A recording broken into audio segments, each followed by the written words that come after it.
This is Impacting Jamaica. My name is John Myers, and in today's edition, we are speaking with Kimberly Stiff, the Assistant Vice President of Marketing and Communications of the PAJ.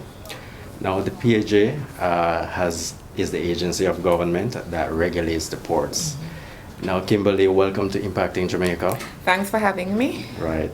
Now, the PAJ is not just about regulating ports. Right. They are also concerned about the people and the communities that lie around the ports of the island.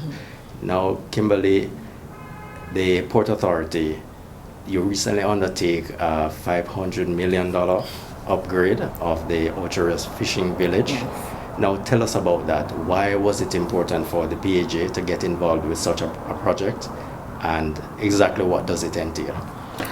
All right, so being a socially responsible corporate citizen is strategically important for the Port Authority of Jamaica for a number of reasons. For one, many of our cruise ports, they exist within very lively communities where the members are particularly involved into the day-to-day operations of the port business. So it is very important and critical that they're engaged, and we try to support them as best as we can.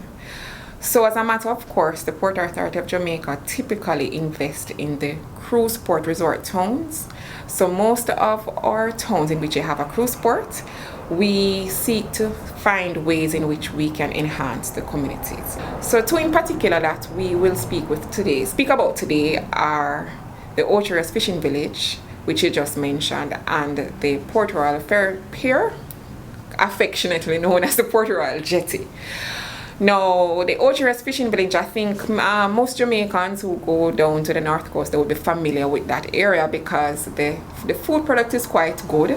So they have developed a reputation over time to provide great meals, as well as a nice little area for you to chill out. But however, over time, it had not been maintained. It had become derelict and run down, and it became a little bit unsafe and unsavory for visitors.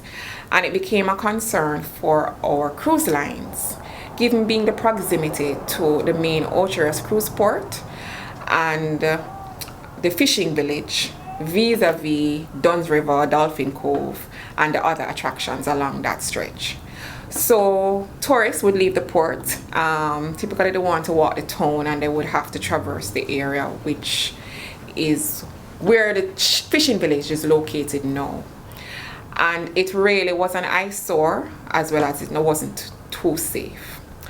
And the cruise lines, they brought this to our attention and thought that it would be one way in which we could enhance our cruise product. So they met with our head of cruise, Mr. William Tatham, and they presented their concern, and he spoke to Prof. Shirley, and the decision was taken to where it was a defensive approach, social impact kind of thing, to say we are going to be enhancing the community one, and it works well for our business as well. And the decision was taken to see how we could enhance and improve the area, and the organization decided to do a fulsome upgrade of the Ocherous Fishing Village.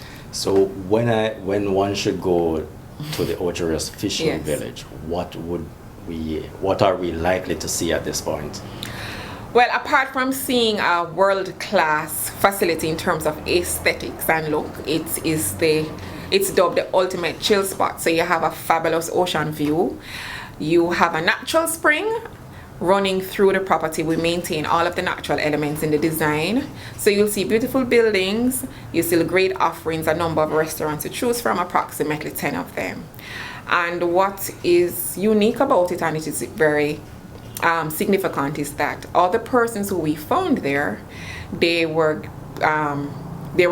kept there. So the existing shop owners and restaurant owners, they are the ones who were given first choice as business owners in the upgraded facilities. And it is still so until today. So we have facilitated their growth and development. We invested a lot in them. We provided training programs for them. So we expose them to business practices, accounting practices, customer service training, everything to do with having a viable and successful business. and we continue our support even after opening, relaunching. We check in consistently. That is part of our role, to ensure that we don't just leave them there. We want the facility to be successful. We want them to be successful. They are tenants, so they do pay rent, and they have to maintain the property. They support in maintaining the property, so them being successful enable us to be successful as well. As also, we were able to fulfill that request by the cruise line. So now the Ocho-Rios Fishing Village is actually perfectly nestled between the Port of Ocho-Rios and the Reynolds Pier, which actually is currently being upgraded. So it's a long stretch of cruise experience coming into Ocho-Rios. So you leave the original port, you walk along the promenade, you'll stop at the fishing village, where you can, it's like a melting pot, you can interact with Jamaicans, that kind of thing. You have a feel of culture, because we do have some entertainment packages as well. There are some cultural stores where you can buy arts and craft, that kind of thing, as well as restaurants, and then you can go along to the other port. So it's a full experience, and it was specifically designed for that. So we not only upgraded the place for locals, but we also had the opportunity to enhance our cruise product through the development. So it's an attraction in and of itself. Yes, it is. And as time goes by, we'll further develop it. There are some thoughts about allowing some snorkeling, because as I told you, there is the natural spring. You can see some unique environmental assets below that is interesting to some visitors, as well as I tell you, there's beautiful ocean view, and persons like to venture out in the sea. We're going to think about probably also offering some mini boat rides from the village just right around, so you have a fulsome experience coming there. Strangely enough, a lot of the visitors, they come and they're interested in the work of the fisher folk.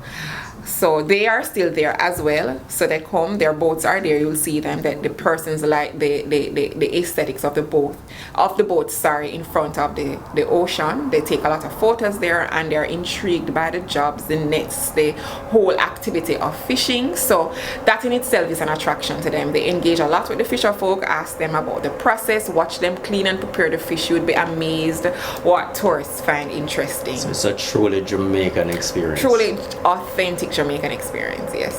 So unlike other attractions, Yes. the focus was the community, ensuring that the community benefited from this project. Definitely, as I said before, we maintain the same persons who were there. So the persons who we found there, they're the ones who are still there, and they're from the community.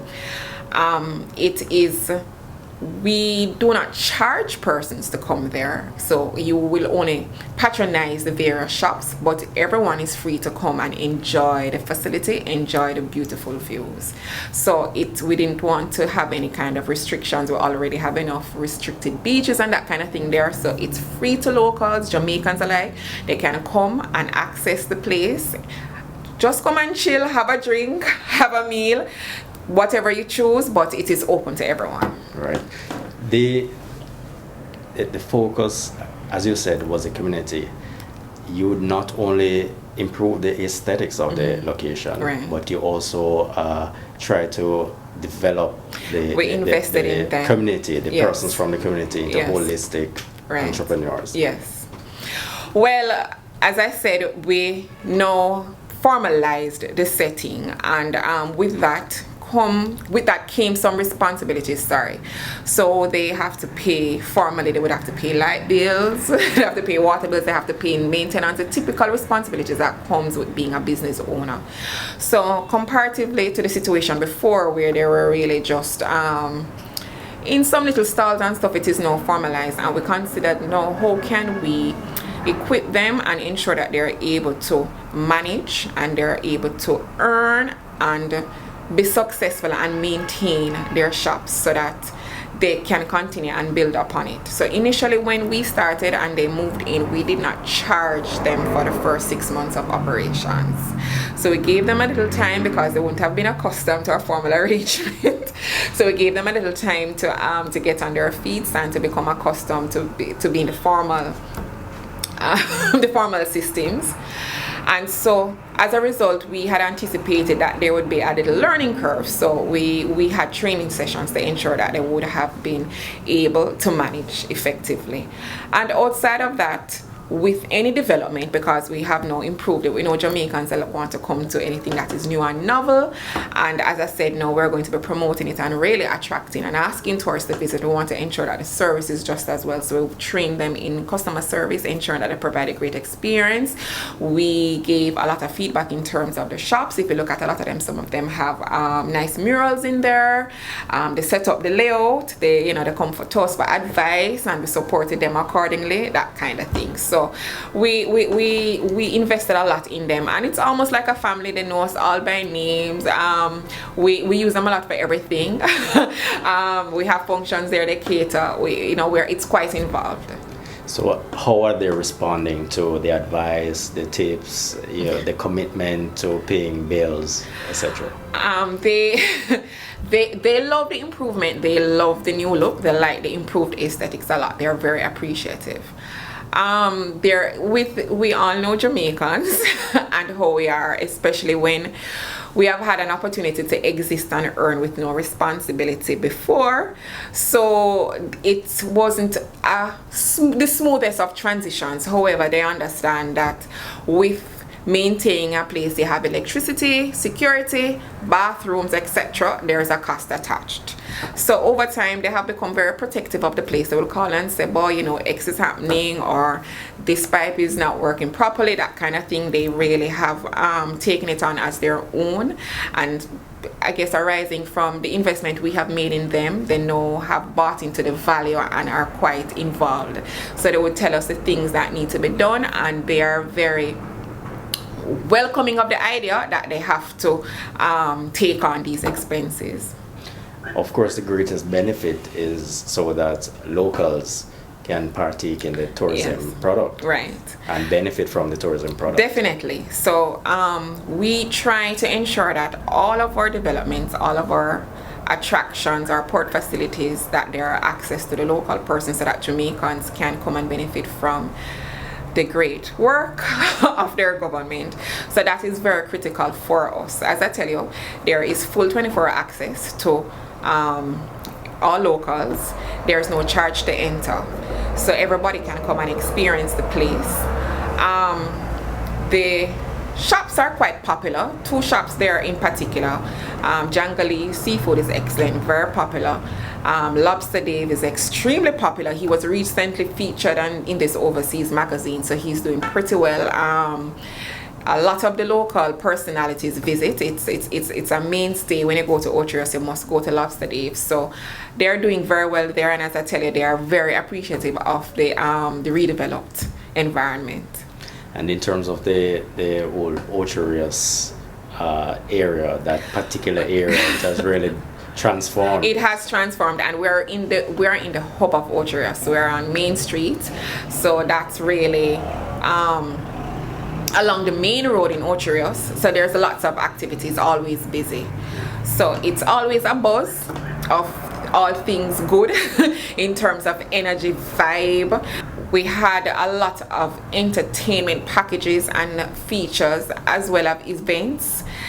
But COVID has put things on a pause, but we expect to get right back there soon as restrictions are lifted. So it's an ideal place for you to, we facilitate and allow events as well as photography, both for commercial and personal events. So you have had persons who are having milestone birthdays, weddings, who have asked to come. Not a big charge, but we facilitate that kind of thing, and we do facilitate facility rental for those interested in having events as well.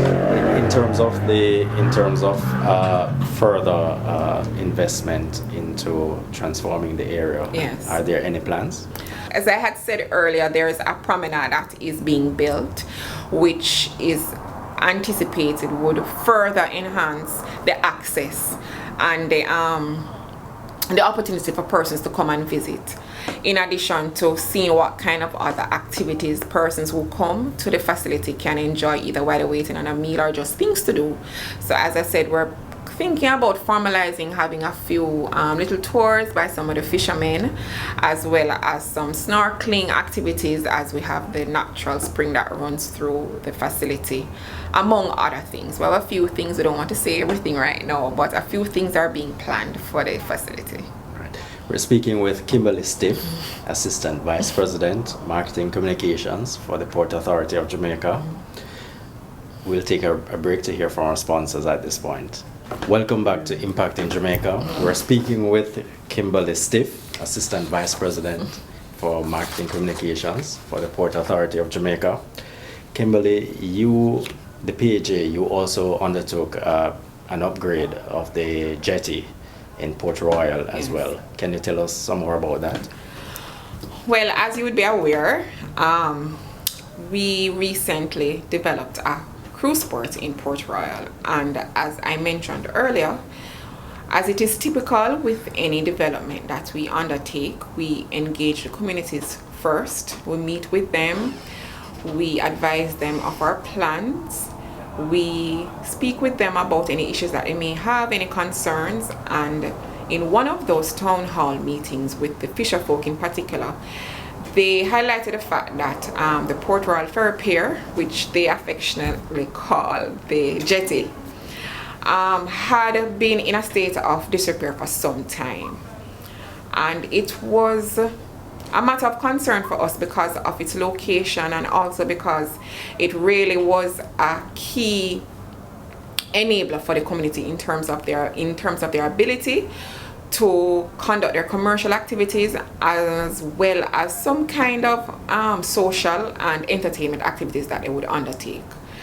So we considered to see how we could assist. Our engineering department did a review, and thankfully, because of the proximity to the development, we were able to deploy some of the resources that we had at the port during the time of construction to the jetty, and were able to provide an upgrade. So if we should go to Port Royal Right. now, what is it that we would see that you've done to improve the area? Okay. The jetty is located, well, persons who would have been around are old enough to know when we used to have the ferry ride from Kingston to Port Royal. So the jetty is situated right beside or in close proximity to the police station. And if you were to go, you would see that little stretch of pier there that would enable you to step down easily to either a fishing boat or an excursion boat. And so it is important because many persons who may not have access to a boat or a boat owner would take one of those boats to go to the quays. So unlike a Sunday or on any day in the weekend in particular, it is very lively, and it is one of the ways in which they earn typically in providing boat rides from the Port Royal community to the quays, as well as the fisher boat, because there's an active fishing community there. You know that there are a lot of fishing, seafood restaurants there, I should say, and these persons also fish to sell. So it is a main commercial activity there. So they are easier. Well, it has become easier now that they have a functional jetty to be able to go to and from the sea to fish, to enable them to live, to survive, to conduct their commercial activities. So you would see it's apparent, you will see a nice, well done, upgraded bridge type structure but it is fixed, it doesn't move, and you would see a number of boats alongside it because, as I said before, it is actively used. It's a mainstay in the community, so it really was greatly appreciated by them. Right, coming to the reaction of the community, Right. How have they, conveyed that their feeling about the improvement? Well, most persons should be aware Port Royal is really a close-knit community. It's very small, and as I said before, it is one of the ways that they're able to maintain the viability of their businesses. So it really had a tremendous impact on their ability to conduct trade and commerce as it relates to businesses. So sometimes they would have to stop a little bit way out into the sea engage other persons. Probably would have to pay them to come and help them to transport their cargo and that kind of thing to the shore. It was very inconvenient, and not only inconvenient, it was not safe, because within the jetty, which was in disrepair, you would have spots where you had actual holes, so you could actually slip through it. And considering that we thought that with our new development would have a lot more locals as well as tourists coming, and persons who would want to take the opportunity to either go to the Keys or even just to go out and look, it would be a risk to have this facility there in this state of disrepair. So it has benefited us in other ways, because as I said, tourists would also benefit from the excursions, not only locals. So we'd want a safe environment for visitors as well as Jamaicans alike. The community, they're very thankful for the opportunity, and they hope that they all play their part to ensure that it is maintained and it does not return to a state of disrepair. It can also be used for entertainment purposes as well. Yes, it can. Persons can come there and dock, pick up persons. They can sail, as I said, to the Keys, that kind of thing. Or you can have a small tour, small little excursion in the Kingston Harbour. Persons have done that, and if we were to resume the ferry service, that would be the base from which the ferry starts and finishes.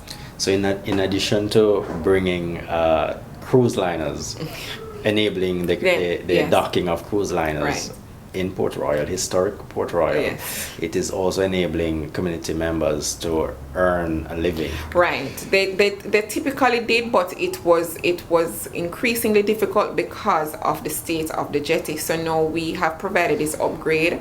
They're able to return to their normal levels of activity with ease, without having to implement some makeshift kind of mechanism to enable them to go to and from sea. And of course, you think all of these improvements will go towards enhancing Port Royal as a tourist destination? Definitely. The profile of the tourist that visits Port Royal, they're into heritage and culture. So they are very intrigued by how persons live, how they conduct business, those kinds of things. They are very interested to see how persons live their day-to-day lives.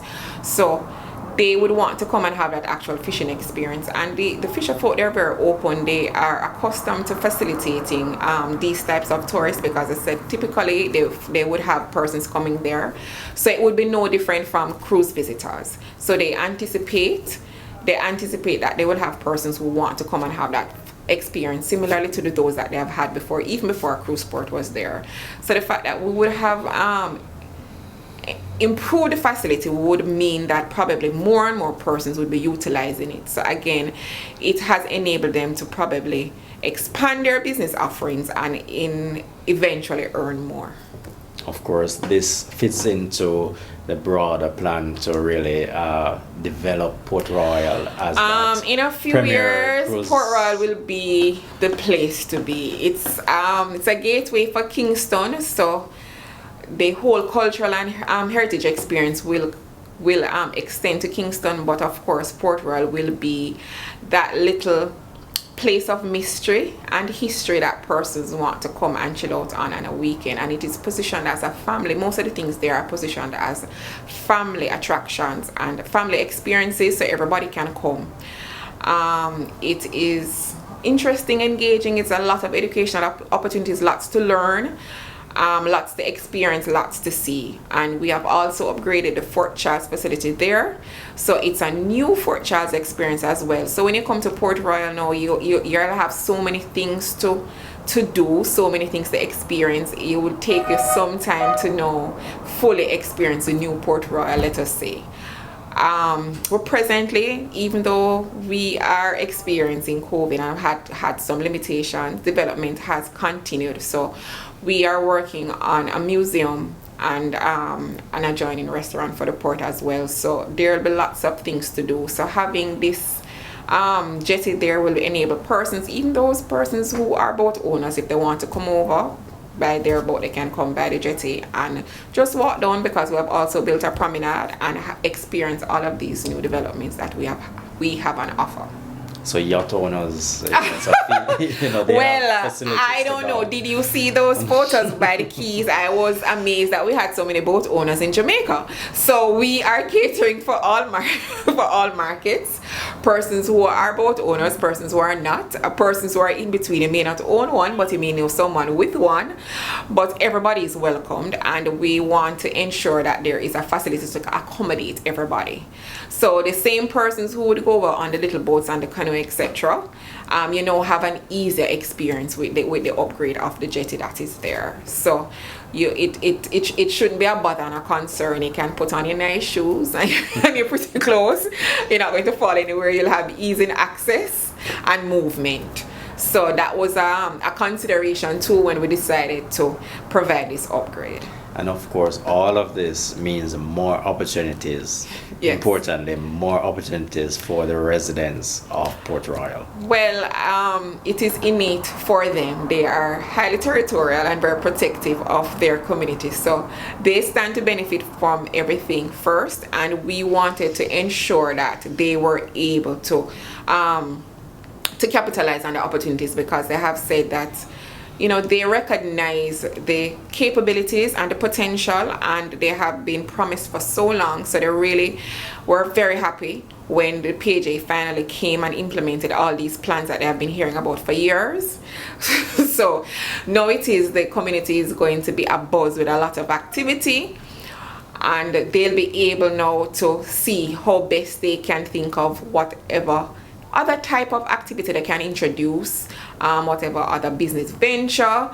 I'm sure that we'll see a lot of budding entrepreneurs, and persons don't know you have a lot of artisans from Port Royal.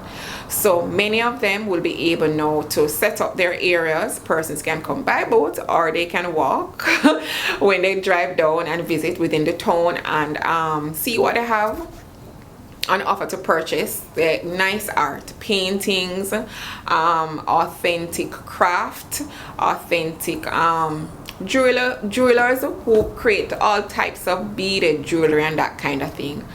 And they're actually very good storytellers also, so you get a wholesome experience. They'll be able to tell you about the rich history, starting from Captain Henry Morgan coming right down, telling you a little bit about the earthquake and the changes it made, all about the place. So you get a full experience when you come to Port Royal. Any effort to train residents we did to take train advantage of right these so opportunities? we had partnered with JBDC, and we provided training programs. We trained the artisans, we trained the storytellers, and we trained those persons who were going to be working at Fort Charles. We kept the original staff that was there, and we trained them because we have provided a new experience.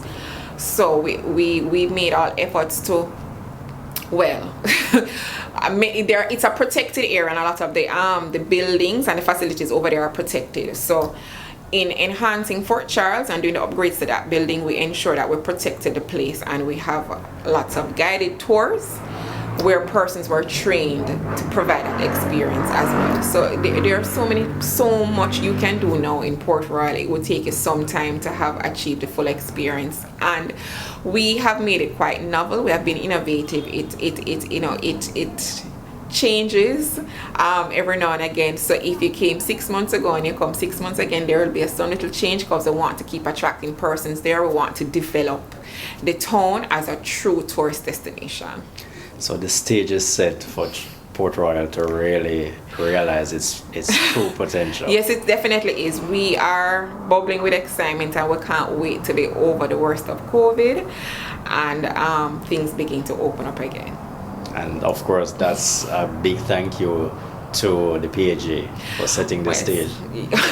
Well, we that was a mandate of the government of Jamaica to bring cruise shipping to Kingston, and the community, as I said, they were very welcoming, because they had always wanted someone to tap into the potential of the area. So they're very pleased now with the opportunities that will accrue from this development being there.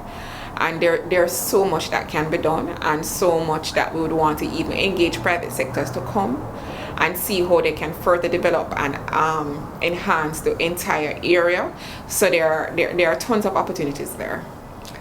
In closing, I want to thank you very much, Kimberly Stiff, Assistant Vice President for Marketing and Communications at the PAJ. Thank you for speaking with us and for sharing all of these wonderful stories. I appreciate it a lot. You can have me again. We have a number of social activities and initiatives that we have undertaken and are still in the process of doing. So we have lots to share and lots to let Jamaica know how the PAJ is making a positive impact in the communities in which we operate. So the next time I can tell you a few little more things about what we're doing and things that we have done and which are still working quite well. It was a pleasure having you, Kimberly. All right, thanks a lot again. This has been Impacting Jamaica.